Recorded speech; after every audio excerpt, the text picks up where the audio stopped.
course, Tom Dewey, he didn't mumble in his beard, but he had a few little eccentricities, weaving back and forth and that sort of thing. I taught Ed Stettinius how to speak while he was chairman of the board of of the U.S. Steel, before he was Secretary of State.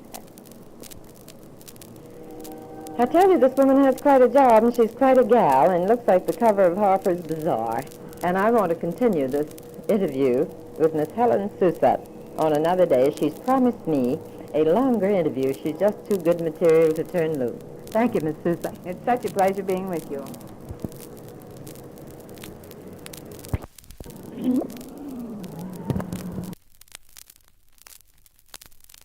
Your office wall looks like a rogue's gallery.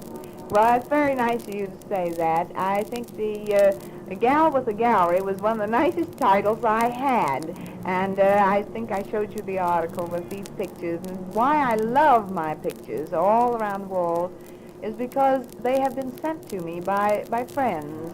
I've never had to ask for any picture. And Mr. Hoover, Herbert Hoover, was the first one who sent me a picture. I'd been very ill, and this was in 1940. I had no pictures on my wall, and he sent me this charcoal drawing of him, and I had it framed and hung it up.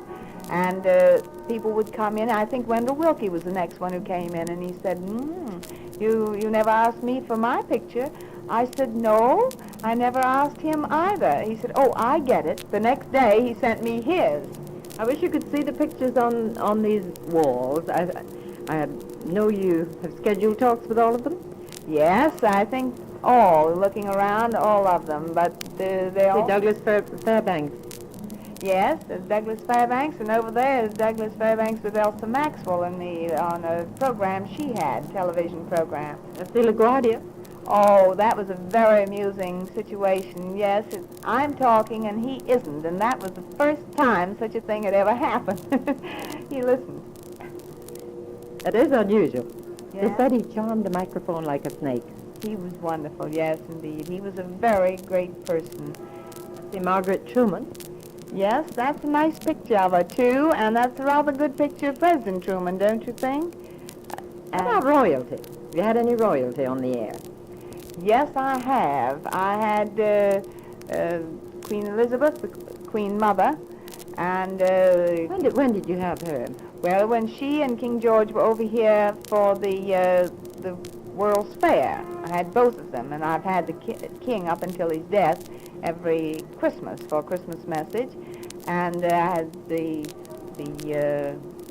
King of Iran. Did you have Queen Juliana when she was over? I've had her several times, and I had Queen Wilhelmina before while she was still on the throne. Duke of Windsor, have you ever had him on the air? Yes, I have, and I had a very pleasant visit with him and his Duchess. You see, his Duchess is also from Baltimore, and I'm a Baltimore. That's right, you're from Baltimore. You good Southerners. Yes, I like to think I'm from the right side of the Mason-Dixon line. You have such a French name. Does that come from Baltimore?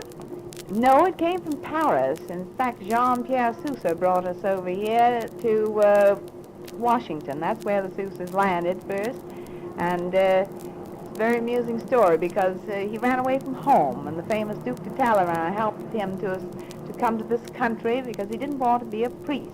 And not that he didn't remain a Catholic always, because he did, but he just didn't particularly want to be a priest. So he came over here, and then afterwards he was advisor to President Madison, so they remained in Washington. Miss Soussa's name is pronounced exactly as the leader of the band, S-O-U-S-A, but it is not spelled S-O-U-S-A, it is spelled S-I-O-U-S-S-A-T, and my poor secretaries say if you'd only marry a nice man named Smith or Jones, you'd make life so easy. I get names such as Sunset and Suicide and everything instead of Sousa.